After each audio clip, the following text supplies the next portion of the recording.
So hey guys, welcome back to another video of it is teacher YouTube channel. So guys, आज की इस video में हम काफी इंपॉर्टेंट टॉपिक के ऊपर डिस्कशन करने वाले हैं। कौन सा टॉपिक है? ये वाला टॉपिक तो है ये, लेकिन इसके साथ साथ एक और इंपॉर्टेंट टॉपिक को देखने वाले हैं। वो टॉपिक है एक समान रूप से आवेशित कोई गोलीय शेल होगा और उसके कारण हम विद्युत क्षेत्र निकालेंगे। मतलब कि इस टाइप से कोई गोलीय शेल है जो कि खोखला है, उसके कारण किसी बिंदु पर जो विद्युत क्षेत्र आएगा उसकी डिस्कशन करने वाले हैं। लेकिन उससे पहले हम एक छोटा सा टॉपिक देखने वाले हैं जो है सिग्मा 1 और माइनस सिग्मा 2 आवेशों घनत्वों वाली दो अनंत विस्तार की समांतर परतों के कारण विद्युत क्षेत्र। मतलब इसके पिछले वाले लेक्चर में हमने क्या बात किया था कि हमारे पास में दो परतें थी, लेकिन वहां पर क्या थी, दोनों समान थी। यहां पर जो परतें हैं उनका आवेश असमान होगा, ठीक है, एक धनात्मक होगा एक ऋणात्मक होगा। तो उसकी वजह से क्या चीज आने वाली है, पहले उसे देख लेते हैं, उसका चलेंगे उस इंपॉर्टेंट टॉपिक के ऊपर। तो आइए इस वीडियो को जल्दी से स्टार्ट कर लेते हैं। तो आपके पास इस तरीके से कोई दो प्लेटें हैं जिन पर आवेश विपरीत प्रकृति का है, यानी एक पर धनावेश है और दूसरे पर ऋणावेश है, ठीक है, इस तरीके से ऋणावेश है, ठीक है। अच्छा, मान के चलते हैं कि इसका जो रेख पृष्ठीय आवेश होता है वो सिग्मा 1 है, इसका जो पृष्ठीय आवेश होता है वो सिग्मा 2 है। अब चूंकि ये ऋणात्मक आवेश है तो ये ऋणात्मक होगा, पहले से ही हम लोग जानते हैं इस चीज को, और ये धनात्मक आवेश है इसलिए ये क्या होगा, धनात्मक होगा। बस इतनी सी बात थी। यहां पर हमें करना है तीन बिंदुओं पर विद्युत क्षेत्र निकालना। ये बिंदु ए, ये बिंदु बी, ये बिंदु सी, इन तीनों बिंदुओं पर विद्युत क्षेत्र निकाल के देखेंगे। तो हम लोग करते क्या थे, हमेशा की तरह ये प्लेट एक होती थी हमारी, ये प्लेट दो होती थी। तो पहले इन दोनों के कारण जो विद्युत क्षेत्र आता था उसे देख लेंगे। तो हम लिखेंगे कि प्लेट एक के कारण विद्युत क्षेत्र किसी भी बिंदु पर, ऐसा नहीं कोई एक स्पेसिफिक बिंदु, कोई एक विशेष बिंदु उसकी बात तो नहीं, जितने भी बिंदु होंगे उन सब पे विद्युत क्षेत्र समान ही आएगा, ठीक है। हम पिछले लेक्चर्स में डिस्कशन कर चुके हैं कि क्यों आएगा उसके ऊपर भी, ठीक है। तो इसके द्वारा जो विद्युत क्षेत्र आएगा, एक प्लेट के द्वारा जो विद्युत क्षेत्र आता है सिग्मा अपॉन में 2 एप्सिलॉन नॉट। समझ में आई बात, यानी सिग्मा अपॉन में 2 एप्सिलॉन नॉट एक प्लेट का विद्युत क्षेत्र आएगा। लेकिन यहां पर देखने वाली बात यह है कि ये जो हम निकाल रहे हैं वो इवन प्लेट के कारण निकाल रहे हैं, तो इवन। अच्छा, साथ ही साथ में क्या होगा, ये भी सिग्मा 1, लेकिन कैसा है, धनात्मक है, इस वजह से क्या होगा, धनात्मक का साइन आएगा, ठीक है। लगाना चाहे लगा सकते हैं या फिर हम नहीं लगा सकते किसी बिंदु पर, ठीक है। अब देखते हैं, प्लेट दो के गणिया लिखेंगे तथा प्लेट 2 के कारण विद्युत क्षेत्र, ठीक है, इस तरीके से। तो अब हम देख रहे हैं प्लेट 2 पे, तो देखो क्या आएगा, E2 is equals to sigma कौन सा, 2 अपॉन में 2 एप्सिलॉन नॉट, ठीक है। लेकिन कौन सा आएगा, सिग्मा 2 कैसा है, नेगेटिव है, यानी क्या आएगा, नेगेटिव आ जाएगा। बात समझ में आएगी इतनी सी, ठीक है। तो अपन क्या करते हैं, इसको इक्वेशन नंबर 1 मान लेते हैं, इसको इक्वेशन नंबर 2 मान लेते हैं। अब जल्दी से इसका स्क्रीनशॉट ले लीजिए। अब चलते हैं आगे। तो जो विद्युत क्षेत्र आना था प्लेट 1 और प्लेट 2 के कारण, दोनों की हम बात कर चुके थे।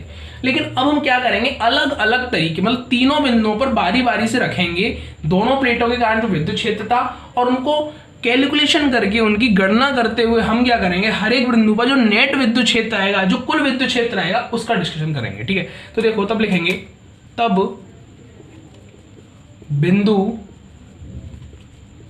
ए पर विद्युत, या फिर ऐसे लिखो कुल विद्युत क्षेत्र, ठीक है, कुल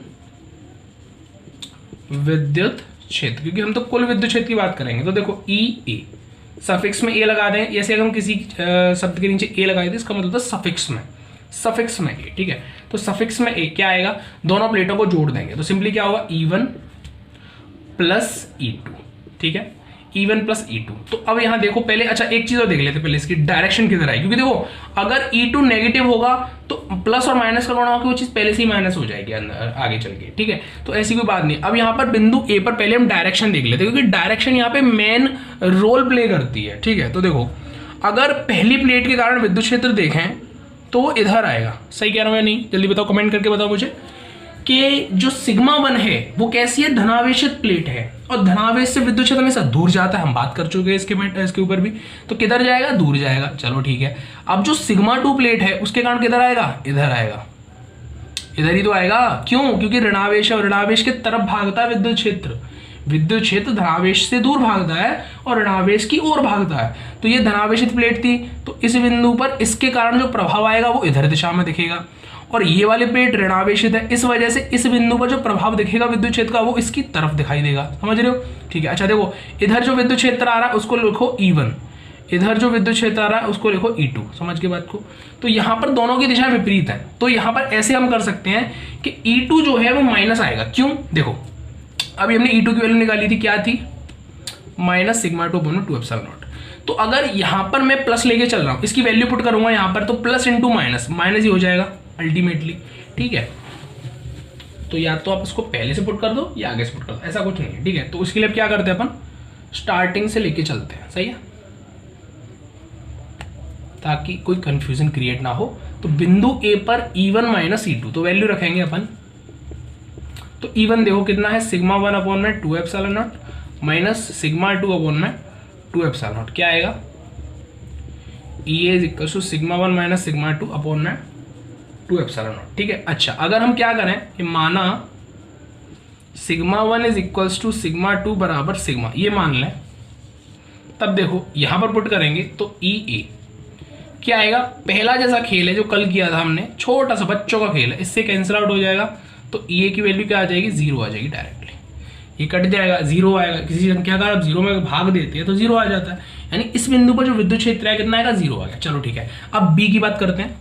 तो देखो बिंदु B पर विद्युत क्षेत्र, तो बिंदु B पर विद्युत क्षेत्र EB, तो डायरेक्शन लिखते हैं पहले इसकी। तो जो प्लेट 1 है उसके कारण विद्युत क्षेत्र की दिशा किधर आएगी? इधर, इधर ही तो आएगी, इससे दूर भागेगी। और इस बिंदु पर जो प्लेट 2 है उसके कारण जो विद्युत क्षेत्र आएगा वो भी इसी डायरेक्शन में आएगा, यानी इस बिंदु पर वो भी इस दिशा में दिखाई देगा। यानी उसको मैंने यहाँ थोड़ा ऊपर लिख दिया है, यानी दोनों की दिशाएं देखो, दिशाएं किधर है? इसी डायरेक्शन में। जब इसी डायरेक्शन में है तो E1 प्लस E2 दोनों क्या हो जाएंगे? जुड़ जाएंगे। ठीक है, इसीलिए मैंने वहां पर माइनस का प्लस का साइन हटा के माइनस कर दिया था, क्योंकि अगर आप वहां पर वैल्यू पुट करते तो क्या होता कि आप उसके बाद वो आंसर निकालते। समझ में आ रही बात? आप जो आंसर निकालते ना उसके बाद में निकालते, लेकिन यहां पर हम क्या कर रहे हैं? माइनस प्लस साथ ही साथ लेकर चल रहे हैं, जिससे क्या होगा? डायरेक्शन का कोई कंफ्यूजन ही नहीं होना। अगर वो अपोजिट है तो माइनस लगा दिया, एक ही डायरेक्शन में है तो पॉजिटिव लगा दिया। समझ गए? चलिए ठीक है, तो देखो EB is equals to sigma 1 upon में 2 एप्सिलॉन नॉट प्लस। अच्छा एक चीज और, मैं एक चीज आप लोगों से पूछता हूं कि E2 की वैल्यू जो अभी हमने निकाली थी वो आई थी माइनस का सिग्मा 2 अपॉन में 2 एप्सिलॉन। तो यहां पर जो मैं वैल्यू रखूंगा, क्या यही वैल्यू रखूंगा ये वाली, या फिर बिना माइनस के रखूंगा? चलो एक सेकेंड, ये तो है E2 है, एक और E2 लिख देता हूं यहां पर, सिग्मा 2 अपॉन में 2 एप्सिलॉन नॉट। अच्छा, इससे पहले जो वीडियो की शुरुआत में हमने क्या किया था, E1 और E2 निकाले थे, तो वहां पर E2 की वैल्यू मैंने ये वाली निकाली थी। ठीक है, तो मुझे ये बताओ कि ये वाली वैल्यू मैं यहां रखूंगा या ये वाली वैल्यू यहां रखूंगा? बताओ मुझे, कमेंट जरूर करना मुझे कि मैं किस वैल्यू को रखने वाला। इससे थोड़ी मोटिवेशन मिलती है कि हाँ बच्चों को मैं जो पढ़ा रहा हूं समझ में आ रहा है, कितना समझ में आ रहा है और वो कितना उसको याद कर पा रहे हैं। समझ रहे हो? तो देखो मैं बता दूं, हम उसे नहीं इसे रखेंगे। रीजन समझो इसका, यहां पर जो माइनस है, क्योंकि देखो रीजन बताऊंगा मैं, रीजन को साथ लेके चलूंगा ताकि डाउट ना आए कोई। तो माइनस का यहां पे मतलब क्या है, पहले बात समझो। माइनस का मतलब है दिशा से, माइनस का मतलब है दिशा से। जितनी कहानी यहां माइनस प्लस की चल रही है वो सभी चल रही है डायरेक्शन के हिसाब से, दिशा के हिसाब से। जैसे अभी हमने जो निकाला था E2 प्लेट के कारण विद्युत क्षेत्र, वो आया था माइनस सिग्मा 2 पृष्ठीय आवेश घनत्व के कारण। अब देखो हम जानते हैं कि जो विद्युत क्षेत्र होता है अगर वो धनावेशित आवेश के कारण है तो इससे दूर भागेगा, और वहीं अगर ये ऋणावेशित आवेश के कारण है तो इसकी तरफ भागेगा। तो आवेश में परिवर्तन करने से उसकी दिशाओं में परिवर्तन हो गया। समझ रहे हो? जैसे अगर आवेश यहां पर मैं 10 कूलाम ले लूं धनात्मक और 10 कूलाम ही ऋणात्मक आवेश ले लूं, तो मान से तो मुझे कोई परिवर्तन नहीं मिल रहा। यानी कि एक ऐसा चीज समझ लो कि तराजू ले रखा है, दोनों तरफ 5-5 किलो के तुमने बांट रख रखे हैं, वजन रख रखा है दोनों तरफ, तो इक्वल हो जाएगा। लेकिन क्या है डायरेक्शन, मतलब नेचर, मतलब सॉरी डायरेक्शन का मतलब किससे? नेचर से, यानी प्रकृति से इसका मतलब है। ठीक है, तो प्रकृति यहां पर एक दूसरे की, इन दोनों की क्या है? अपोजिट है, जिस वजह से इसकी जो डायरेक्शन होगी क्या होगी? एक दूसरे से विपरीत है। तभी हम यहां पर माइनस का प्रयोग कर रहे हैं। तो यहां पर कौन सा यूज करेंगे? इसे नहीं करेंगे, ये वाला नहीं होगा, ये वाला होगा। ठीक है, माइनस का बस इतना सा रोल है कि वो हमें डायरेक्शन के बारे में जानकारी दे रहा है, ठीक है। तो अब देखो ये क्या हो गया, E1 अब E2 लिखेंगे तो सिग्मा 2 अपॉन में 2 एप्सिलॉन नॉट, ठीक है, सिग्मा 2 अपॉन में एप्सिलॉन 2 एप्सिलॉन नॉट, ठीक है। अच्छा अब देखो EB is equals to sigma 1 plus sigma 2 divided by 2 epsilon. यहाँ पर भी वही खेल करते हैं कि माना वही चीज़ है, वही चीज़ करनी है, sigma 1 is equals to sigma 2 बराबर सिग्मा, वही सेम कंसीडर है, सेम चीज़ें लेके चलनी है। EB इज इक्वल्स टू क्या होगा, सिग्मा प्लस सिग्मा, वही चीज़ें कंसीडर करके चलेंगे अपन। तो EB इज इक्वल्स टू क्या होगा, 2 एप्सिलॉन सॉरी 2 सिग्मा अपॉन में 2 एप्सिलॉन नॉट, 2 से तो कैंसिल आउट। EB पर जो विद्युत क्षेत्र आया वो सिग्मा अपॉन में एप्सिलॉन। तो B पॉइंट पर जितना विद्युत क्षेत्र था वो ये आ जाएगा, ठीक है। अब चलते हैं बिंदु C की तरफ। तो अब बात करते हैं बिंदु C की। तो बिंदु C पर विद्युत क्षेत्र, बिंदु C पर विद्युत क्षेत्र, ठीक है, इसको बात करते हैं अपन। देखो तो EC सही है और E1 और E2 दो चीज़ थी। पहले देखेंगे डायरेक्शन। तो देखो जो पहली प्लेट है उसके कारण जो विद्युत क्षेत्र आएगा इससे दूर की तरफ जाएगा, मतलब कि इस बिंदु पर उसका प्रभाव किधर आएगा, इधर। साथ ही साथ जो दूसरी प्लेट है उसके तरफ प्रभाव क्या रहेगा, उसकी तरफ जाएगा विद्युत क्षेत्र। तो दोनों कंडीशन में क्या होगा, इस कंडीशन में हम देख रहे हैं इसमें कि जो दोनों विद्युत क्षेत्रों की दिशाएं हैं वो एक दूसरे के विपरीत है, डायरेक्शन एक दूसरे के अपोजिट है। इससे क्या होगा, E1 माइनस E2 सेम चीज आएगी, ठीक है। बस वैल्यूज पुट करते जाना है और आंसर हमारा आ जाएगा। देखो बाकी सब चीजें क्या है, कैलकुलेशंस हैं, लगाने का लॉजिक क्या है, चीजें क्या है इसमें कि कंसेप्ट तुम किस हिसाब से लगा रहे हो, लॉजिक किस हिसाब से लगा रहे हो फॉर्मूले में, वही चीज़। नहीं तो फॉर्मूले को तो केवल सॉल्व करना होता है और कुछ होता है फॉर्मूले में, बिल्कुल नहीं होता है, ठीक है। तो देखो यहाँ पे वही चीज़ करेंगे अपन जो करते आ रहे हैं। माना sigma 1 is equals to sigma 2 is equals to sigma, इस तरीके से। तो फिर क्या आएगा, वही चीज़ है, EC is equals to sigma minus sigma upon में 2 एप्सिलॉन नॉट। इससे इसे कैंसिल आउट कर दो, EC की वैल्यू क्या आ जाएगी, 0 आ जाएगी। समझ रहे हो, यानी कि हमको इतना फंडा समझ में आया कि जब हम दो प्लेटें ले रहे हैं जिनमें जो आवेश घनत्व है या आवेश है वो क्या है, विपरीत प्रकृति का है, तो किनारों पर तो विद्युत क्षेत्र 0 आ रहा है लेकिन बीच में विद्युत क्षेत्र आ रहा है। किधर आ रहा है वो अलग बात है, विद्युत क्षेत्र आ रहा है। जब विद्युत क्षेत्र आ रहा है तो हम ये भी पता कर लेंगे कि किधर आ रहा है। अच्छा, इससे पहले हमने जो टॉपिक किया था इससे पिछले लेक्चर्स में कि वहां पर दोनों प्लेटों में क्या था, आवेश समान था। जहां पर आवेश समान था ना वहां पर क्या हो रहा था कि बीच में तो विद्युत क्षेत्र 0 आ रहा था लेकिन किनारों पर यानी इन प्लेटों से बाहर की तरफ जब विद्युत क्षेत्र निकाल रहे थे तो यहां पर विद्युत क्षेत्र आ रहा था। किधर आ रहा था, बात की बात है, पहले हम ये देखेंगे कि विद्युत क्षेत्र आ रहा था। अगर हमें ये पता चल जाएगा कि हाँ भाई विद्युत क्षेत्र आ रहा है तो हम डायरेक्शन भी निकाल लेंगे उसकी किधर आ रहा है। समझ के बात को। तो दोनों चीजें क्या थी, एक दूसरे के अपोजिट थे, ठीक है। अच्छा एक चीज और मैं थोड़ा आपको यहाँ पे बताता हूँ कि आपको नोट पॉइंट करके लिख लेना आगे के लिए जल्दी से। अगर आपको रैपिड रिवीजन करना है, अपना जल्दी से रिवीजन करना है तो मैं कुछ पॉइंट्स बता रहा हूँ। देखो पहला पॉइंट क्या होता है कि यहाँ पर आपका जो फॉर्मूला हमने यूज किया था sigma is equal to sigma upon 2 epsilon, तो यहाँ पर जो सिग्मा का मान है ना वो बिना मतलब एक तरीके से आप ऐसा समझ सकते हो कि जो सिग्मा का मान होगा वो बिना साइन के रखा जाएगा। समझ में आ रही है, मतलब चिन्ह नहीं लगाएंगे इसमें, चिन्ह का प्रयोग वर्जित है, ये लिख दो क्या है, वर्जित है, ठीक है। मतलब ध्यान रखना है कि हम जब इसमें सिग्मा का यूज करेंगे तो उसका प्लस या माइनस नहीं लेंगे, हम डायरेक्शन देखेंगे केवल। दूसरा पॉइंट क्या लिखोगे कि यहाँ पर अगर हमें विद्युत क्षेत्र की दिशा निकालनी है तो उसको निकालने की ना एक ट्रिक है। देखो क्या ट्रिक है, अगर सिग्मा 1 कैसा है, धनात्मक है, धनात्मक है तो E की जो दिशा आएगी ना वो प्लेट से दूर की जाएगी, मतलब कोई प्लेट है तो उससे दूर जाएगी, उससे बाहर जाएगी, मतलब E की दिशा बाहर होगी। बस इतना लिख लो, बाहर, बस याद रहेगा, ठीक है। और यहीं पे तीसरा पॉइंट लिख लेना है अगली लाइन में कि जो E होगा ना अगर वहां पर सिग्मा कैसा आ रहा है, देखो यहाँ थोड़ा दिख नहीं रहा होगा, मैं ऊपर लिखता हूँ इसको, ठीक है। देखो तीसरा पॉइंट ये मैंने लिख लिया होगा, इसे मिटा देता हूँ।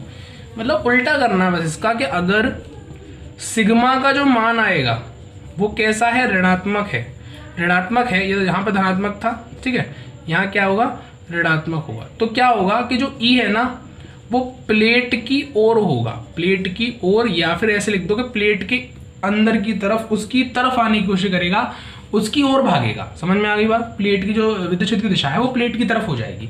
सही है, यानी ये 3 पॉइंट याद रख लेना। मतलब पहला तो ये समझ में आ गया कि जो सिग्मा की वैल्यू बिना साइन के रखना, बिना चिन्ह के रखनी, अगर धनात्मक है ऋणात्मक कोई फर्क नहीं पड़ता, केवल मान रखना है उसका कितना है। सही है। उसके बाद में अगर वो आपसे ऐसे पूछे 1 नंबर में कोई क्वेश्चन देते और बोले बताओ इसमें डायरेक्शन किधर आएगी, तो तुमको झटके से बता देना है कि सिग्मा की वैल्यू अगर धनात्मक है तो ई जो है विद्युत क्षेत्र जो प्लेट होगी उससे बाहर की तरफ होगी, और अगर सिग्मा की वैल्यू नेगेटिव है तो प्लेट की तरफ होगी। तो सिंपल सी बात है, ई इज इक्वल टू क्या है यहाँ पर, सिग्मा अपॉन में 2 एप्सिलॉन नॉट। और थोड़ा और देखते हैं तो सिग्मा क्या होता है हमारा, क्यू अपॉन में ए और अपॉन में 2 एप्सिलॉन नॉट।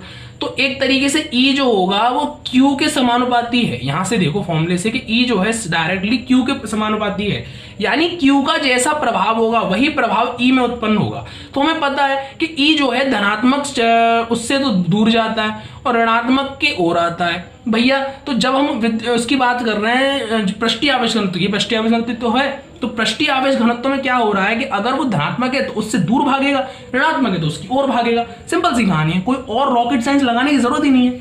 समझ में आ गई बात? तो अभी ये टॉपिक हमारा कंप्लीट होता है। अब फटाक से चलते हैं मोस्ट इंपॉर्टेंट टॉपिक जो है गोलीय शेल वाला। ठीक है, सो गाइस अगला जो टॉपिक है वो है एक समान रूप से आवेशित गोलीय शेल के कारण विद्युत क्षेत्र, यानी गोलीय शेल वाला इंपॉर्टेंट टॉपिक है। ठीक है, तो देखो बेसिकली यहां पर क्या होगा ना, 3 कंडीशन बनाएंगे तुम्हारी एक तरीके से। देखो कैसे, ये तुम्हारा कोई एक गोलीय शेल है, मतलब कोई गोला है ये। देखो वृत्त और गोले में एक डिफरेंस होता है, जिसको पता अच्छी बात है, इसको नहीं पता है थोड़ा सा मैं क्लियर करता हूं। अगर आपने सिक्का देखा है ना, 1 रुपये 2 रुपये 5 रुपये 10 रुपये जिसका भी सिक्का है, उस सिक्के को देखना, वो ना कुछ ऐसा होता है ना, ऐसे ही होता है ना, उसका क्षेत्रफल होता है। अगर थोड़ा इस तरीके से देखोगे तो थोड़ी सी उसमें क्या होती है, मोटाई भी होती है, वो अलग बात है। लेकिन अगर तुम उसे इस तरीके से ऊपर से देखोगे ना, तुम्हें केवल सिक्का दिखाई देगा, यानी उसका एक क्षेत्रफल निकाल सकते हो। क्या उसका आयतन निकल सकता है? नहीं निकल सकता है। वैसे तुम निकाल सकते हो, लेकिन उसकी जो मोटाई है ना, उसको हम ऐसा मानते हैं कि बहुत ही कम है। ठीक है, इस वजह से उसका आयतन नहीं निकाल सकते अपन। ठीक है, अच्छा और अच्छा समझना है तुम्हें, तो तुमने देखा होगा जो पेप्सी के बोतल के ढक्कन निकलते हैं ना, कोल्ड ड्रिंक की बोतल होती है प्लास्टिक की, उनमें क्या होता है ऊपर के साइड से ना एक पन्नी सी निकलती है, मतलब ऐसा होता है पानी कलर की ना कुछ पन्नी टाइप निकलती है, उसे देखना। अच्छा वो भी नहीं देख पा रहे हो, चलो कोई नहीं, तो मैं तुम्हें और अच्छा एग्जांपल देता हूँ इसका। तुमने ना क्या होगा, वो आता है ना शायद कुछ, मुझे ऐसा ध्यान है, जो कांच वाली बोतल आती है, हम जो उसमें कोल्ड ड्रिंक पीते हैं, तो उस कांच वाली बोतल के अंदर ढक्कन होता है, उसके अंदर भी कुछ लगा होता है इस टाइप का। ठीक है, पतला परत सा, तो उसको तुम निकालोगे ना तो उसकी थिकनेस यानी उसकी जो मोटाई बहुत कम होती है, लेकिन इस तरीके का होता है वो, यानी उसका तुम केवल और केवल क्षेत्रफल निकाल सकते हो। लेकिन अगर तुम यहीं पर कोई बॉल लो, गेंद लो, जैसे क्रिकेट वाली गेंद होती है ना, वो भी इसी टाइप की दिखाई देगी तुम्हें ऊपर से देखोगे तुम, लेकिन वो पूरी ही गोल राउंड शेप की होती है। राउंड शेप मतलब उसके अंदर हवा या कुछ ना कुछ पदार्थ, कुछ ना कुछ तो रखा रहता है उसके अंदर। इस वजह से हम उसका एक तो आयतन निकाल सकते हैं और साथ ही साथ उसका क्षेत्रफल भी निकाल सकते हैं एक सतह का। सही है, यानी कि हम यहां पर किस चीज की बात कर रहे हैं, गोलीय शेल की बात कर रहे हैं, यानी एक ऐसा गोल शेल है जिसका आयतन भी हो सकता है, हम उसकी बात कर रहे हैं। ऐसा नहीं है कि हम किसी वृत्त की बात कर रहे हैं। तो देखो जिसका केवल क्षेत्रफल निकाला जा सकता है उसे वृत्त बोलते हैं, और जिसका आयतन भी निकाल सकते हैं हम क्षेत्रफल के साथ उसे गोला बोलते हैं, गोला, या फिर इसको तुम शेल भी बोल सकते हो। समझ रहे हो? शेल को खुद ही समझ में आ रहा होगा, ऐसे ना कैदी लोगों को शेल में डाल देते हैं, जेल में डाल देते हैं, वो क्या होता है, शेल होता है। तो उसके अंदर कोई बंद है ना, तभी तो शेल है ना वो। इसका मतलब क्या, इसके अंदर इतनी जगह, इतनी कैपेसिटी तो हो ही ना इसकी कि किसी ना किसी चीज को बंद किया जा सके। समझ रहे हो? नहीं, खोखला होगा अंदर से।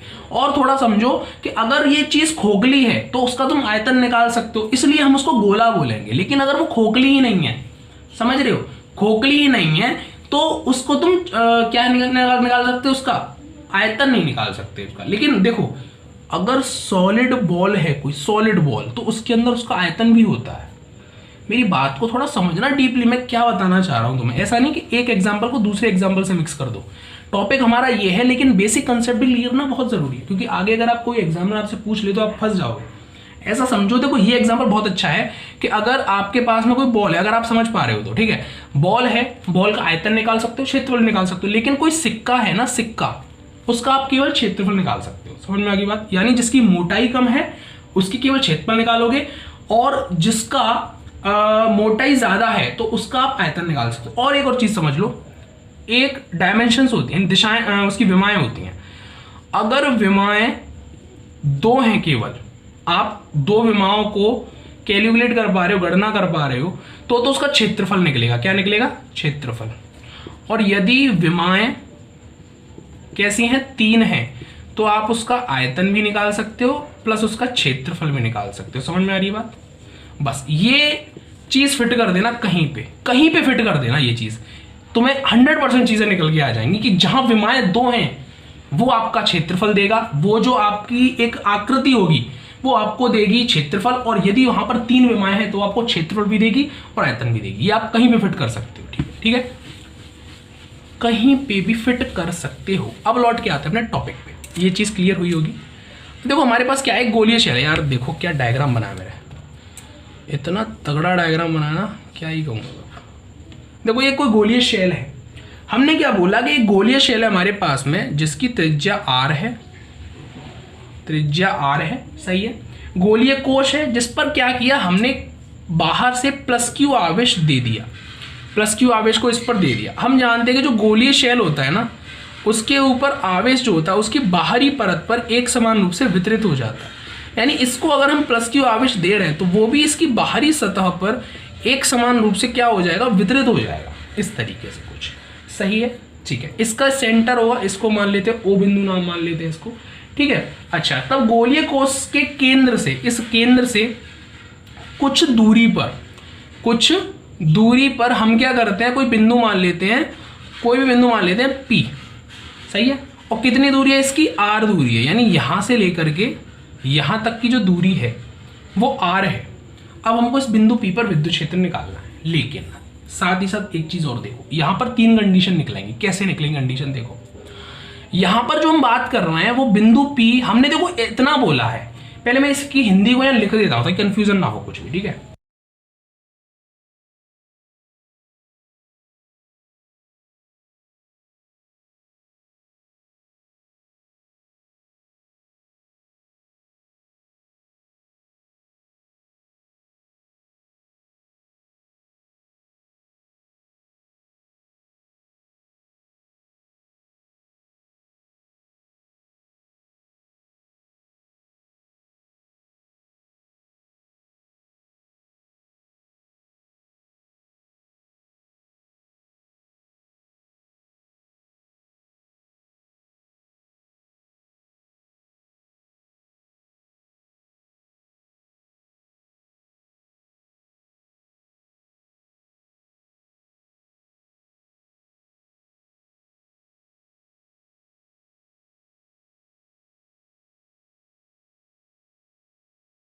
तो देखिए यहाँ पे लिखा है कि माना कि R त्रिज्या की एक गोलीय कोश है जिसे क्या किया हमने, प्लस क्यू आवेश दिया है। उसे प्लस क्यू आवेश देने पर हम लोग जानते हैं कि अब कोई खोखला हमारे पास में चालक होता है तो जो आवेश होता है ना वो उसके अंदर ना जाकर उसके चारों तरफ जो उसकी ऊपरी सतह होती है उस सतह पर एक समान रूप से वितरित हो जाता है। चाहे इस बिंदु पर देखिए, चाहे इस बिंदु पर, चाहे इस बिंदु पर, चाहे इस बिंदु पर, कहीं भी देख लीजिए, आपको जो विद्युत क्षेत्र मिलेगा एक समान मिलेगा वहां पे, सही है। तो देखो एक समान रूप से वितरित हो जाता है। तब गोलीय कोश के केंद्र O से, सही है, ये O है, O से R दूरी पर एक बिंदु P स्थित है। R दूरी पर क्या है, एक P बिंदु यहां पर स्थित है। तब हमें इस बिंदु P पर विद्युत क्षेत्र ज्ञात करना है। तो मैं जिन 3 पॉइंटों की बात कर रहा था वो कुछ इस तरीके से है। देखो ये केस नंबर फर्स्ट है, पहली कंडीशन होगी। इससे दूसरी कंडीशन क्या हो सकती है, देखो इसने ये बोला है कि गोलीय कोश के केंद्र से O से R दूरी पर है भाई साहब, ठीक है। अब यहां पर O से R दूरी पर है, इससे कोई मतलब नहीं है कि ये अंदर है, बाहर है या इसी की सतह पर है, समझ रहे हो। यानी कि इसके कहने के अनुसार क्या क्या हो सकता है कि अगर ये कोई गोलीय कोश है तो पहली कंडीशन में तो बिंदु P जो था वो बाहर था गोलीय शेल के। दूसरी कंडीशन में हो सकता है कि जो इसका केंद्र हो गया O, और O से R दूरी पर यहां बिंदु P स्थित है, सही है। और ये इसकी त्रिज्या R है, यानी देखो यहां पर क्या है, ये जो त्रिज्या r है, इस त्रिज्या r से जो स्मॉल r है वो बड़ा है। क्यों? क्योंकि बिंदु कहां पर है, गोलीय शेल के बाहर है। तो यहां पर हम लिख सकते हैं कि capital R is less than small r, यहां पर सही है। यहां पर हम क्या लिखेंगे कि capital R is greater than small r, समझ रहे हो। यहां पर तीसरी कंडीशन क्या आएगी कि मान के चलो गोलीय शेल ये है, ये इसका केंद्र O है और ये इसकी त्रिज्या R है यहां तक की, सही है। तो मान के चलो कि जो बिंदु P है वो इसकी सतह पर ही स्थित है, सतह पर। तो क्या हो जाएगा, स्मॉल r यहां पहुंचेगा, यानी यहां पर r बराबर r, कैपिटल R बराबर स्मॉल r हो जाएगा। समझ रहे हो, पहली कंडीशन, दूसरी कंडीशन, तीसरी कंडीशन। तो आपको करना क्या है बेसिकली, अभी हम पहली कंडीशन की बात कर रहे हैं, आपको करना क्या है, अपने नोट्स में सबसे पहले ये थ्योरी लिख लेनी है इतनी, ठीक है। उसके बाद लिखेंगे आप पॉइंट नंबर 1, पॉइंट नंबर 1 डालेंगे। उसके बाद ये डायग्राम बनाएंगे, फिर अब मैं जो कराने जा रहा हूं उसे करेंगे। तो आइए जल्दी से इसे स्टार्ट करते हैं। तो पहली जो कंडीशन आएगी उसमें आपको लिखना है कि यदि बिंदु P गोलीय कोश के बाहर है, गोलीय कोश के बाहर है, यानी ये कहना क्या चाह रहा है यहाँ पर कि जो कैपिटल R है वो छोटा होगा स्मॉल r से, समझ गए। यानी कि सिंपल सी कहानी है, जो कैपिटल R है वो तो त्रिज्या है इस गोलीय कोश की, सही है। लेकिन जो स्मॉल r है, जो छोटा r है ना, वो बड़े r से बड़ा है, क्योंकि ये कहाँ जा रहा है, बाहर। क्योंकि स्मॉल r है क्या चीज, ये जो गोलीय कोश है उसके केंद्र से बिंदु P के बीच की दूरी को दिखा रहा है, सही है। तो अगर ये बिंदु P अगर यहाँ होगा, यहाँ होगा, यहाँ होगा, ये तो उसकी दूरी को ही दिखाएगा। अगर तुम बिंदु P की स्थिति को आगे पीछे करोगे तो r की जो स्थिति होगी, r की जो वैल्यू होगी वो भी चेंज हो जाएगी, उसमें भी परिवर्तन आएगा। तो अभी इस कंडीशन में क्या हो रहा है, P गोलीय कोश के बाहर है। बाहर है तो जाहिर सी बात है कि ये जो दूरी होगी इस दूरी से ज्यादा होगी, इस त्रिज्या से ज्यादा होगी, उसी के ऊपर हम यहाँ पे बात कर रहे हैं। तब देखो चित्र के अनुसार हम जानते हैं कि हम क्या करेंगे, जैसे इस बिंदु पर हमको विद्युत क्षेत्र निकालना है, तो इससे जाने वाला एक हम गॉसियन पृष्ठ खींचेंगे, एक गॉसियन पृष्ठ की कल्पना करेंगे। ये कोई गोलाकार हमने गॉसियन पृष्ठ खींच लिया, ठीक है। और यहां पर इस बिंदु P पर क्या करेंगे, एक छोटा सा अल्पांश मान लेंगे, छोटा सा अल्पांश। इसका जो क्षेत्रफल है हमने ले लिया dA है, ठीक है, dA वेक्टर इसका क्षेत्रफल है। दूसरी चीज यहां पर इसकी देखेंगे दिशा किधर आ रही है विद्युत क्षेत्र की, और उनके बीच का कोण कितना है। कोण की जरूरत क्यों पड़ती है हमको, क्योंकि जब हम अदिश गुणनफल करेंगे इसका तो वहां में कोण की जरूरत पड़ेगी। देखो थीटा इज इक्वल टू कितना आएगा, देखो यहां पर जो विद्युत क्षेत्र है वो भी बाहर की तरफ होगा, सही है। यहां से उसका प्रभाव किधर आएगा, इधर की तरफ बाहर जाएगा। और जो वेक्टर है वो भी हमने इस परिधि पर ले रखा है इस जगह, तो ये भी किधर जाएगा, इधर की तरफ जाएगा। इसका मतलब जो कोण होगा, दिख रहा है ना, यहाँ नहीं दिख रहा होगा, चलो एक सेकेंड, जो कोण होगा ना वो 0 डिग्री होगा। मैं यहाँ लिख देता हूँ कि जो थीटा होगा ना वो 0 डिग्री होगा, दिख रहा होगा आई थिंक, ठीक है। तो देखो अब क्या करेंगे, फॉर्मूला पुट करेंगे। तो आपको लिखना क्या है, इतना चीज लिखने के बाद में, इतनी चीज लिखने के बाद आपको नीचे लिखना है कि इस चित्र के अनुसार बिंदु P से जाने वाला एक हमने गॉसियन पृष्ठ खींचा है, ये वाला, और उस गॉसियन पृष्ठ पर बिंदु P पर एक छोटा सा अल्पांश माना है। तब इस अल्पांश dA से जाने वाला विद्युत फ्लक्स, अब लिखेंगे तब अल्पांश क्षेत्रफल dA वेक्टर से जाने वाला विद्युत फ्लक्स क्या है, विद्युत फ्लक्स। तो देखो कितना आएगा, d फाई E, इससे रिप्रेजेंट करते हैं विद्युत क्षेत्र vector E dot dA vector, इन दोनों का अदिश गुणनफल निकालना है। तो मैं जो कह रहा था कि हमको एंगल यानी कि जो कोण होगा उसकी जरूरत पड़ेगी, वो क्यों पड़ेगी, क्योंकि यहां पर जब आप इनका अदिश गुणनफल करते हो तो हम जानते हैं E इंटू dA और cos थीटा संग में आता है। तो cos थीटा क्या होता है, E और dA के बीच का जो कोण होता है, समझ रहे हो। जैसे E ये है और dA ये है, ये हो गया तुम्हारा E और ये हो गया तुम्हारा dA। तो इनके बीच का ये जो कोण आ रहा है ना, इसी को हम यहाँ पर रख देते हैं, और cos थीटा की जो वैल्यू आती है उसे हम यहाँ पर गुणा कर देते हैं, ठीक है। तो यहां पर हम क्या देख रहे हैं कि विद्युत क्षेत्र भी इस दिशा में, देखो इस बिंदु, इस अल्पांश की बात कर रहे हैं हम। ऐसा नहीं है तुम सोचो कि विद्युत क्षेत्र तो इस दिशा में भी चला जाएगा ऐसे करके, ऐसे भी चला जाएगा, ऐसे भी चला जाएगा, बिल्कुल जाएगा, ऐसे जाएगा, ऐसे जाएगा, बिल्कुल जाएगा, सही बात है। लेकिन हम जहां पर अल्पांश ले रहे हैं ना, हम वहां पर विद्युत क्षेत्र देखेंगे। तो अल्पांश हमने लिया है इस जगह पर, तो जो विद्युत क्षेत्र की जो हम दिशा देखने वाले हैं ना, वो इसी बिंदु पर देखेंगे। तो यहां पर जो विद्युत क्षेत्र की दिशा आएगी ना, वो इस दिशा में, बाहर की तरफ जाएगी, देखो इस जगह पर ऐसे करके। और जो अल्पांश हमने लिया, देखो ये तुम्हें बहुत बड़ा दिख रहा होगा, क्यों? क्योंकि बनाया इस तरीके से मैंने कि समझ में आया। लेकिन जब एक्चुअल में हम कोई भी प्रैक्टिकल या कोई भी प्रयोग करते हैं ना, तो अल्पांश बहुत ही छोटा लेते हैं, बहुत छोटा। तो उसका क्षेत्रफल भी हम क्या करते हैं, जैसे मान के चलो अगर मुझे स्थिति दिखानी इस बिंदु से, और ये मैं ले इस तरफ रहा हूं, तो मैं एक लाइन ऐसे खींचूंगा इस तरीके से, तो इस क्षेत्रफल की दिशा किधर आएगी? इधर। वैसे हमारा जो क्षेत्रफल होता है वो अदिश राशि होता है, लेकिन मैंने बताया था कि किन्हीं प्रॉब्लम्स को सॉल्व करने के लिए हम इसको सदिश राशि मान लेते हैं। जैसे यहां पर हमने इसको सदिश राशि माना हुआ है, सही है। तो देखो यहां पर इनके बीच का कोण कितना आया था? थीटा। क्यों? क्योंकि विद्युत क्षेत्र की दिशा भी इधर है, और जो डीए है आपका वेक्टर डीए वो भी इधर है, इसलिए यहां पर लिखा था theta is equals to 0 degree, यानी कि ई डॉट डीए कॉस 0। अब मुझे जल्दी से बताओ कि कॉस 0 की वैल्यू क्या होती है? एरो मैंने थोड़ा बढ़ा कर दिया, इक्वल का है, चलो। तो देखो डी फाई इसकी वैल्यू होती है 1। अब जाहिर सी बात है 1 का इसमें गुणा करूंगा तो ई इंटू डी ही आने वाला है मुझे। अच्छा, अब देखो ये तो हो गया इस क्षेत्रफल के कारण, लेकिन हम लोग क्या करते थे, हमने सीखा था, हम पहले इस अल्पांश के लिए निकालते थे कितना विद्युत फ्लक्स आएगा, फिर इस पूरे गोलीय शेल के लिए जो गॉसियन पृष्ठ हमने माना है, उस गॉसियन पृष्ठ पर कितना विद्युत फ्लक्स है उसको निकालते थे। तो उसके लिए क्या करते थे हम लोग, दोनों तरफ समाकलन कर देते थे। तब लिखेंगे यहां पर, तब संपूर्ण यानी पूरे गॉसियन पृष्ठ से होकर जाने वाला विद्युत फ्लक्स, ठीक है। तो क्या करेंगे, दोनों का समाकलन कर देंगे अपन, सही है। तो यहां तक स्क्रीनशॉट ले लिया होगा, चलो थोड़ा सा मैं इसको मिटा देता हूं, आगे चलते हैं। अभी तो देखो, अभी हमने निकाला था डी फाई ई ओ बराबर ई डी, ठीक है। अब हमने क्या लिखा था नीचे कि संपूर्ण जो गॉसियन पृष्ठ है उससे जाने वाला विद्युत फ्लक्स। तो इसके लिए क्या करेंगे, दोनों तरफ हम समाकलन कर देंगे। तो इस समाकलन से ये अवकलन हट जाएगा, यानी कि इधर बचेगा केवल फाई ई, इधर क्या बचेगा, देखो ई कांस्टेंट है।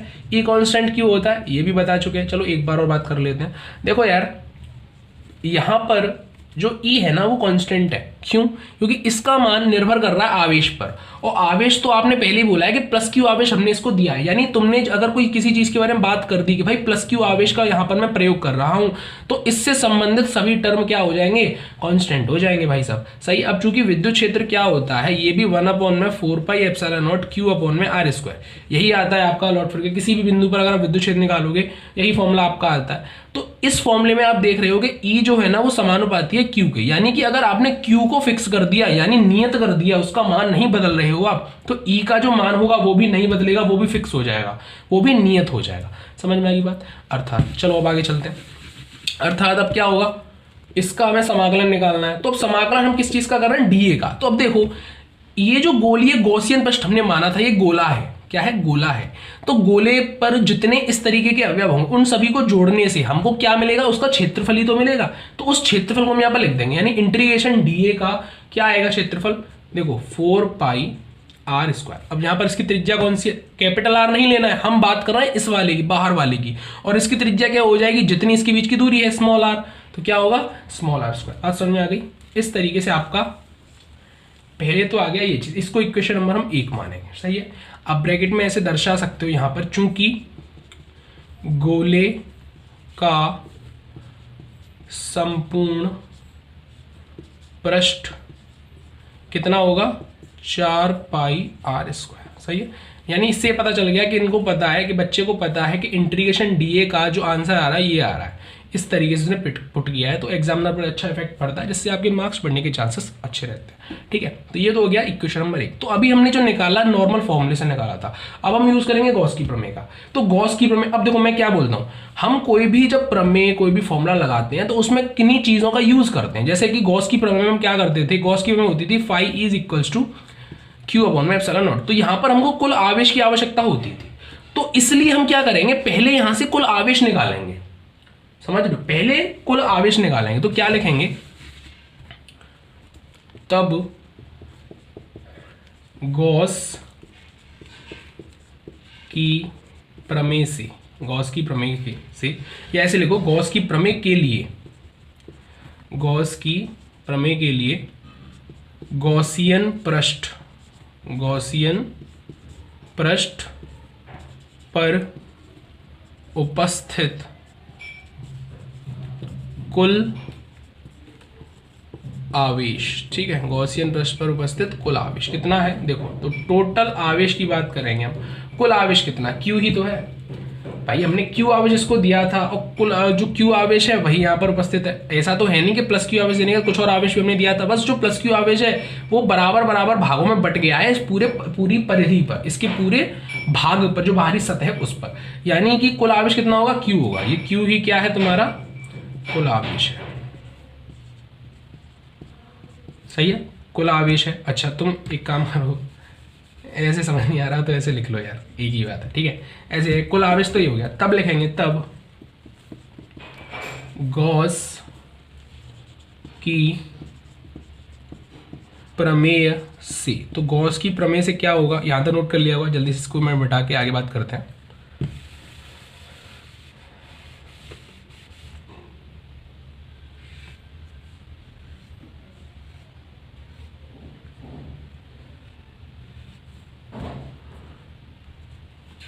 तो देखो गॉस की प्रमेय से, गॉस की प्रमेय क्या होती थी, phi E is equals to Q upon में एप्सिलॉन नॉट। यहाँ पर जो क्यू होता था ना, कुल आवेश होता था, तो यहाँ पर भी कुल आवेश क्यू ही है, यानी कि इसको अब हम क्या मान लेंगे, इक्वेशन नंबर 2।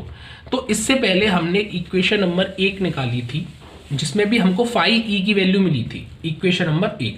तो अभी हम क्या करेंगे, दोनों इक्वेशंस को इक्वल कर देंगे। ऐसे आपको ध्यान होगा, हमने जो इक्वेशन 1 निकाली थी वो कितनी आई थी, phi E is equals to E into, और फिर हुआ था इसके वक्र पृष्ठ का समाकलन, तो यानी आया था हमारे पास में 4 पाई आर स्क्वायर। समझ में आ रही है, ये वाली बात, ये हमने इक्वेशन नंबर 1 मानी थी उस समय, ये लिखनी नहीं है, ये बस मैं यहाँ दिखा रहा हूँ, नोट्स में यहाँ से चलना है हमको, ठीक है। तब लिखेंगे, तब समीकरण 1 व 2 से, समीकरण 1 व 2 से क्या है, देखो ये इधर LHS में फाई ई है, जब LHS बराबर है तो RHS बराबर होना चाहिए, इसका मतलब क्या लिख सकते हैं, E into 4 pi R square is equals to, इधर क्या दे रखा है, क्यू अपॉन में एप्सिलॉन नॉट, ये इक्वल्स टू जेड नहीं है, ठीक है। अब देखो क्या कुछ कैंसिल आउट हो रहा है, मेरे हिसाब से नहीं हो रहा है, ठीक है। तो ई इज इक्वल्स टू क्या आएगा, इक्वल टू, देखो इसको इधर ले जाओ, क्यू अपॉन में 4 pi R square epsilon not. अच्छा इसको थोड़ा और हम अच्छे तरीके से लिख सकते हैं, कैसे लिख सकते हैं, देखो E is equals to 1 upon में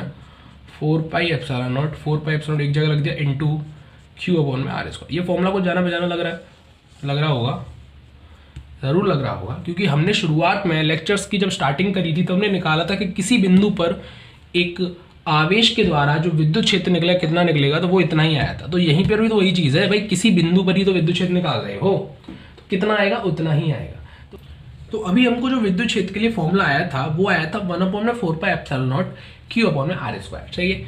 अच्छा ये जो चीज़ है वो क्या है, आवेश के टर्म में है, यानी अगर आपको आवेश दे रखा होगा तभी आप इसे निकाल सकते हो, लेकिन अगर आपको आवेश घनत्व तो दे दिया तो वहां थोड़ा सा कंफ्यूजन हो सकता है आप लोगों को। हालांकि वहां से निकाल सकते हो कि sigma is equals to Q upon में एरिया निकाल के यहाँ से क्यू की वैल्यू निकाल दोगे, और जो भी उसकी वैल्यू आएगी उसको यहाँ पर तुम लोग क्या कर दोगे, पुट कर दोगे, ठीक है, ये तो ऐसे कर सकते हो। लेकिन क्या अगर हम सीधे इसका फॉर्मूला निकाल सकते हैं, जी हाँ बिल्कुल निकाल सकते हैं। तो अभी हम उस फॉर्मूले की बात करेंगे, ठीक है। तो देखो इसको हमने इक्वेशन नंबर 3 मान लिया है, सही है।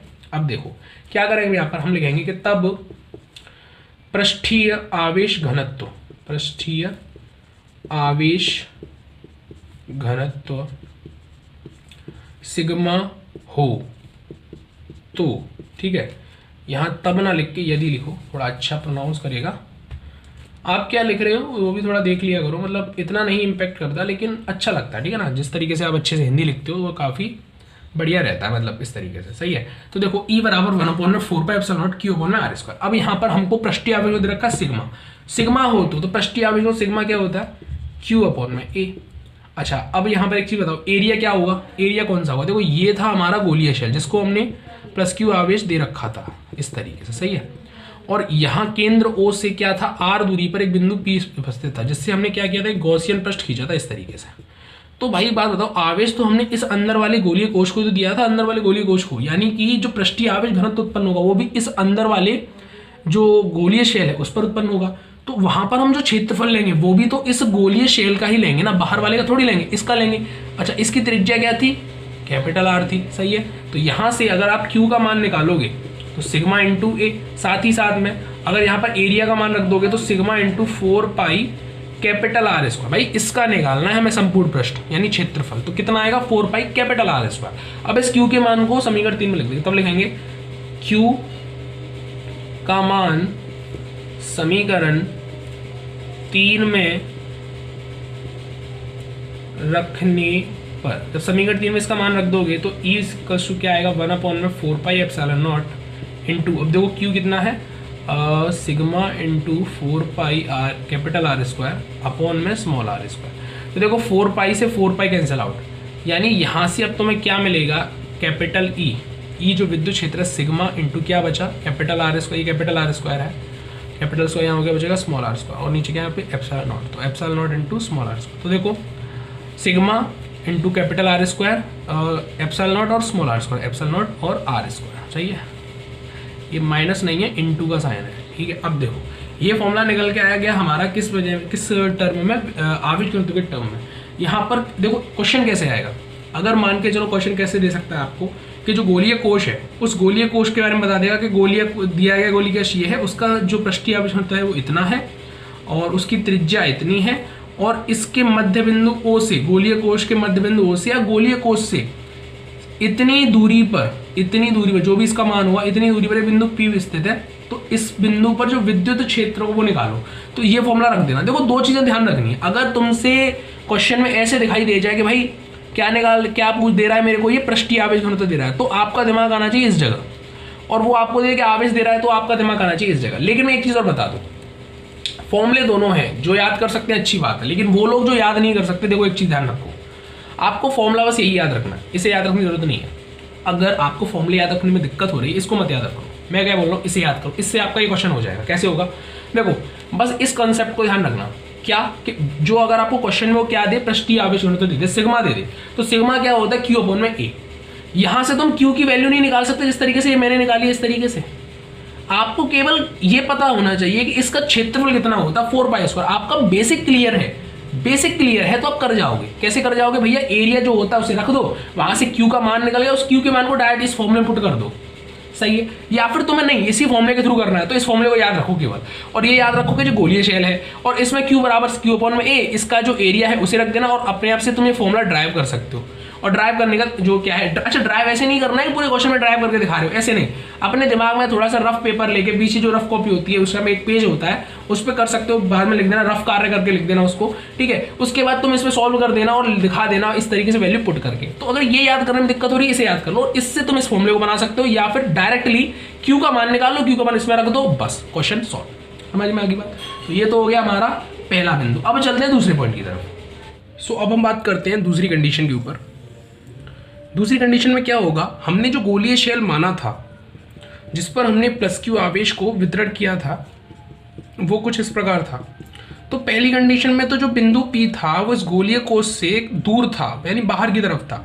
लेकिन इस कंडीशन में हम क्या मान रहे हैं कि जो बिंदु P है वो इसके केंद्र से, इसकी जितनी त्रिज्या है, जैसे त्रिज्या इसकी है कैपिटल R, सही है, यानी इसकी परिधि पर ही उपस्थित है, यानी R दूरी पर उपस्थित है ये बिंदु P।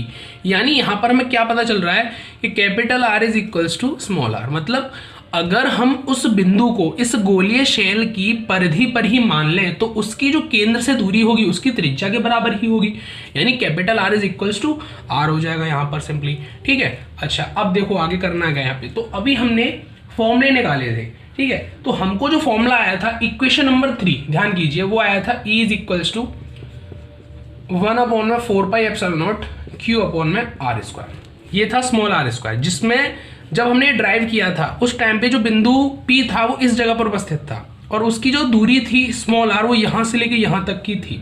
लेकिन यहां हम क्या देख रहे हैं कि small r is equals to capital R। इसका मतलब यहां पर ये क्या हो जाएगा, 1/4 pi epsilon not Q upon में स्मॉल नहीं कैपिटल R, ठीक है, कैपिटल R स्क्वायर ये बन जाएगा आपका यहाँ के लिए फॉर्मूला। ठीक है, यहाँ पर आपको ऊपर क्या लिख लेना है, आपको ऊपर लिखना है वो पहली कंडीशन थी, दूसरी कंडीशन अंदर लिखेंगे हम यहाँ पर कि जब बिंदु P गोलीय शेल या खोल भी लिख सकते हो, शेल या खोल की सतह पर हो, सतह पर हो, ये सतह ही तो है, इस सतह पर ही तो उपस्थित है बिंदु P, तो वहीं पर हम जो है विद्युत क्षेत्र निकाल रहे हैं यहाँ पर। सही है। अच्छा, यहाँ पर जो पृष्ठीय आवेश घनत्व उसको अगर हम यहाँ पर यूज करें, जैसे यहाँ पर अभी हमारा आवेश आ रहा है, लेकिन वहां पर अगर हम पृष्ठीय आवेश घनत्व की बात करते हैं तो वो कैसे आएगा, सेम तरीका है। आपको बस करना क्या होगा, ये Q है तो टोटल Q, जैसे अगर आप बात करो हमने निकाला था जो पृष्ठीय आवेश घनत्व होता था, कैसे होता था, इस तरीके से हम लिखेंगे यहाँ पर कि हम जानते हैं, या वी नो दैट, कैसे भी कर सकते हो, वी नो दैट, चलो इसको हिंदी में भी कर देता हूँ, हम जानते हैं, मेरे को थोड़ा मन किया कि चलो इंग्लिश में लिख देता हूँ। देखो आप लोग थोड़ी हिंदी के साथ ना इंग्लिश को भी साथ लेके चला करो, क्योंकि आगे आपके लिए बहुत हेल्पफुल रहने वाली है। ठीक है, अगर आप प्योर हिंदी में चल रहे हो, मैं ऐसा नहीं बोल रहा कि कोई ज़्यादा पढ़ाई नहीं कर पाओगे हिंदी में, या इंग्लिश में पढ़ाइयाँ होती हैं, देखो कुछ पढ़ाई होती हैं, कुछ आगे आप कोर्सेज कर सकते हो जो हिंदी में उपलब्ध हैं, लेकिन काफ़ी सारी चीज़ें जो है इंग्लिश में अवेलेबल हैं। अगर आप इंग्लिश लैंग्वेज से इतना ज़्यादा दूर रहोगे ना तो थोड़ा बहुत आप उन चीज़ों को मिस करोगे, थोड़ी इंग्लिश को साथ लेकर चला करो। ठीक है, तो हम जानते हैं, लिखेंगे, हम जानते हैं कि जो पृष्ठीय आवेश का सिग्मा होता है वो Q/A, यानी एरिया होता है। एरिया किसका होता है, इस गोलीय पृष्ठ का। तो इस गोलीय पृष्ठ का एरिया है, कितना आएगा, Q/4πr²। अब R कौन सा आएगा, कैपिटल R। क्यों, small r is equal to capital R, तो हम कैपिटल R² लिख सकते हैं। अब यहाँ से अगर मैं Q का मान निकालूं तो Q बराबर आ जाएगा सिग्मा इंटू 4π कैपिटल R²। अगर मैं Q की वैल्यू इस समीकरण, इसको समीकरण नंबर 5 मान लेते हैं, समीकरण 5 में रखते हैं, तब लिखेंगे समीकरण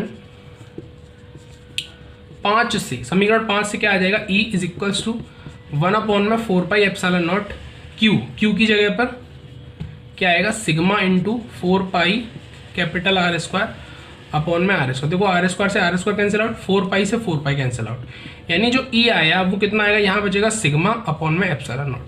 क्या ये फॉर्मूला थोड़ा जाना पहचाना सा नहीं लग रहा है, ये तो वही फॉर्मूला है जो हमने दो प्लेटों के लिए निकाला था।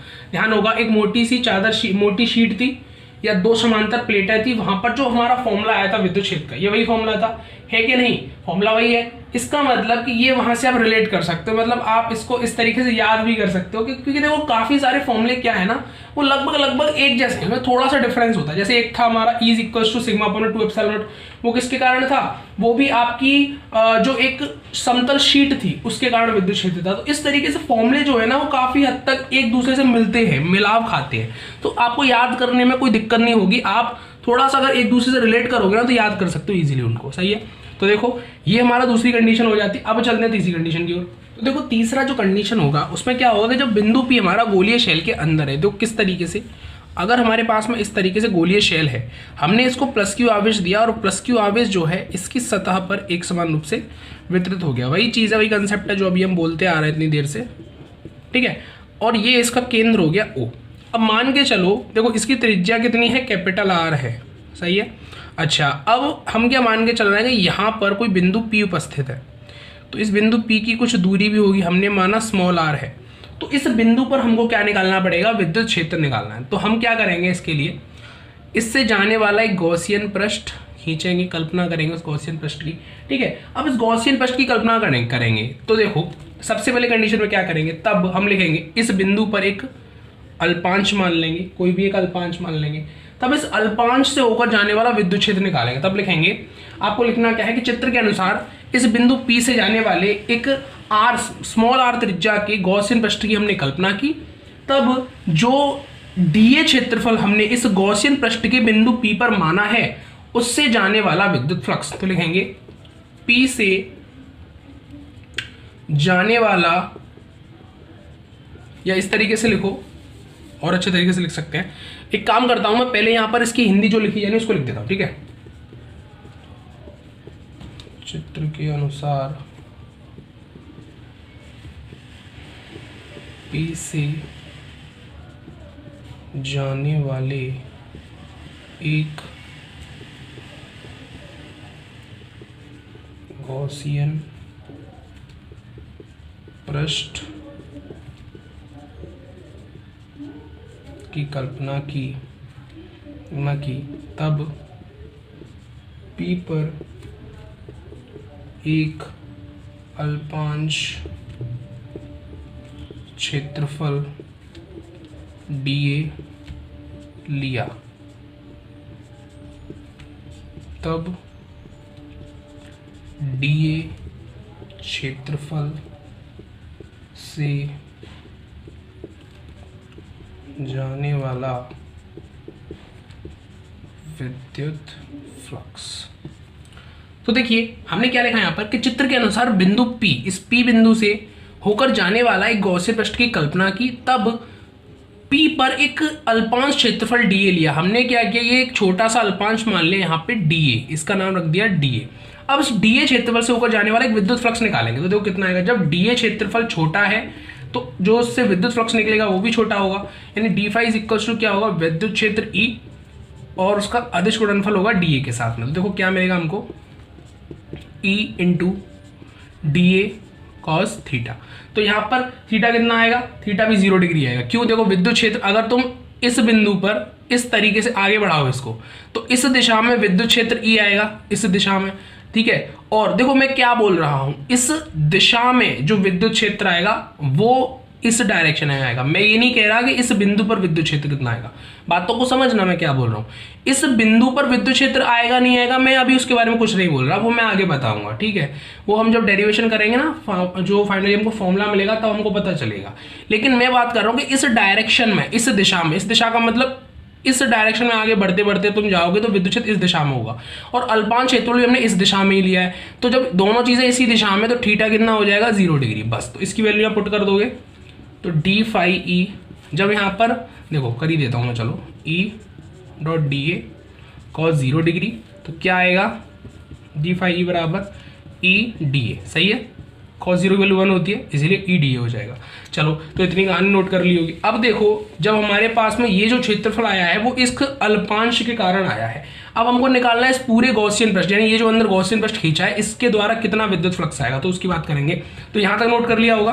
अब देखो क्या लिखेंगे हम, अब हम निकालेंगे कि पूरे जो गॉसियन पृष्ठ है उससे जाने वाला विद्युत फ्लक्स। तब लिखेंगे कि तब संपूर्ण गॉसियन पृष्ठ से होकर जाने वाला विद्युत फ्लक्स, ठीक है, गॉसियन पृष्ठ से होकर जाने वाला विद्युत फ्लक्स, इस गॉसियन पृष्ठ से जो विद्युत फ्लक्स जाएगा उसके लिए हम क्या करेंगे, इधर हमने जो फॉर्मूला लिया था, जैसे इधर था हमारा d फाई E और इधर था हमारा E इंटू डी। तो जब हम क्या करेंगे, इसका इंटीग्रेशन कर देंगे, तो देखो इधर से ये जो d है वो गायब हो जाएगा अगले स्टेप में। आपने अभी तक नोट किया था, जितना मैंने नोट कराया था, उसके बाद आपको ये लाइन लिखनी है ये वाली, और उसके इस तरीके से लिखना है, इसका हम समाकलन कर देना है, पृष्ठीय समाकलन कर देना है। तो देखो पृष्ठीय समाकलन जब तुम इसका करोगे तो यहाँ पर पहले d लिखा हुआ था, तो d से ये समाकलन कट जाएगा, यानी यहाँ पर क्या बचेगा, केवल और केवल फाई ई बचेगा। तो अगली लाइन में आपको इस तरह से लिख देना कि फाई ई बराबर integration E into D A, ठीक है। अच्छा अब देखो ई तो कांस्टेंट है, बाहर आ जाएगा, बचेगा क्या, डी ए।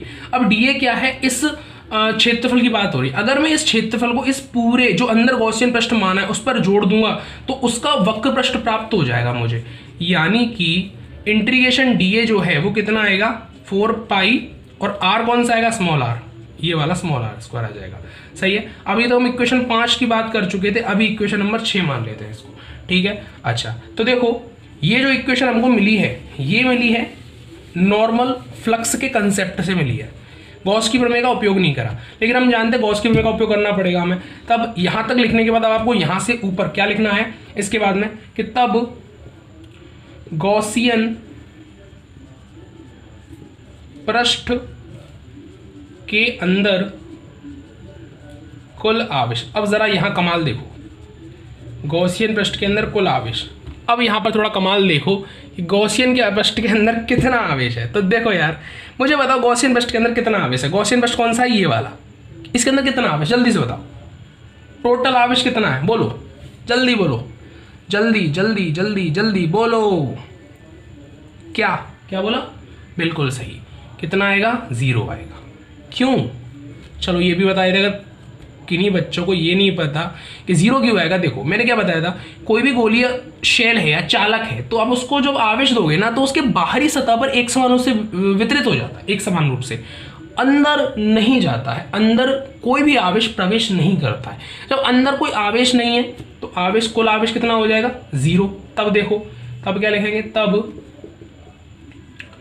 गॉस की प्रमेय से, गॉस की प्रमेय से क्या पता चलेगा कि जो फाई ई है, गॉस की प्रमेय होती थी फाई अपॉन में क्यू अपॉन में एप्सिलॉन नॉट। क्यू की वैल्यू रखोगे यहां से निकाल के, तो क्यू कितना? 0 अपॉन में एप्सिलॉन नॉट। क्या आ गया? 0। यानी फाई ई कितना आ गया? 0। गॉस की प्रमेय के अकॉर्डिंग इसको इक्वेशन नंबर 7 मानो। अब तुम क्या करोगे? लिखोगे नीचे कि समीकरण कितना सा था? 6 व 7 से, समीकरण 6 और 7 से क्या चीज देखने को मिलेगी? दोनों इक्वेशंस की वैल्यू बराबर रख देंगे। जहां पर जो हमको फाई ई आया था वो कितना आया था? ई इंटू 4 पाई और स्मॉल आर स्क्वायर था, सही है। और इधर जो फाई ई आया था अभी थोड़ी देर पहले वो 0 आया था। गॉस की प्रमेय से जो इक्वेशन 7 निकाली थी कितनी थी? फाई ई बराबर 0 आ रहा था। तो मुझे बताओ कि यहाँ से विद्युत क्षेत्र कितना आएगा? अरे भाई इसको अगर आप इधर ट्रांसफर कर दोगे तो कितना आएगा बताओ? बिल्कुल सही, ई इज इक्वल्स टू 0 आएगा। चलो एक बार और थोड़ा प्रैक्टिकली समझा देता हूँ खोल के, अगर तुम लोगों को समझ में नहीं आया तो देखो E is equals to 0 upon, ये इधर चला जाएगा यानी भाग करेगा। देखो कोई भी चीज़, ये इसके ऊपर अगर तुमको नहीं पता बता देना, एक छोटी सी 5-10 मिनट की सेपरेट वीडियो बना दूंगा पूरे बेसिक कंसेप्ट के ऊपर में, कि अगर कोई चीज़ यहाँ पर गुणा कर रही तो उसको तुम दूसरी तरफ लेके जाओगे ना, इस इक्वल के साइन को ऐसे समझो कि बॉर्डर है, इस बॉर्डर के इधर लेके जाओगे ना तो ये अपने काम का उल्टा काम करेगा। जैसे यहाँ पर ये पूरा जो 4 पाई आर स्क्वायर है ई से गुणा कर रहा था, तो जब तुम इसे इधर लेके जाओगे तो 0 के साथ भाग करेगा, मतलब जो चीज इधर उपस्थित है उसके साथ उल्टा काम करेगा। जैसे इधर ई के साथ गुणा कर रहा था तो इधर जाके उसके साथ क्या करेगा? भाग करेगा। यहां भाग करेगा तो किसी संख्या का जब 0 में भाग देते हैं तो क्या आता है? 0 आता है। यानी कि गोलीय शेल के अंदर विद्युत क्षेत्र 0 होगा। ये बात यहीं तक नहीं है, थोड़ी समझो इस चीज को प्रैक्टिकली, कि अगर आप इस गोलीय शेल के अंदर किसी भी बिंदु की बात करते हो, इस बिंदु की, इस बिंदु की, इस बिंदु की, इस बिंदु की, आगे पीछे ऊपर नीचे कहीं पे बात कर लो, वो सभी बिंदुओं पर विद्युत क्षेत्र कितना रहेगा? 0 रहेगा। क्यों? क्योंकि अंदर आवेश ही नहीं हो। जब अंदर आवेश नहीं है तो विद्युत क्षेत्र कहां से आया? समझ में आ गई बात? तो ये थी कहानी हमारी आज की इस वीडियो की। आई होप कि वीडियो अच्छी लगी है। वीडियो में अगर कोई भी डाउट है कमेंट सेक्शन में लिख सकते हो। वही कहानी जो हमेशा मैं तुमसे बोलता हूं, if you like this video do like, share, comment and subscribe the channel. So guys, thanks for watching this video till the end. मिलता हूं आपसे और ऐसे इंटरेस्टिंग वीडियो के साथ, तब तक के लिए बाय बाय।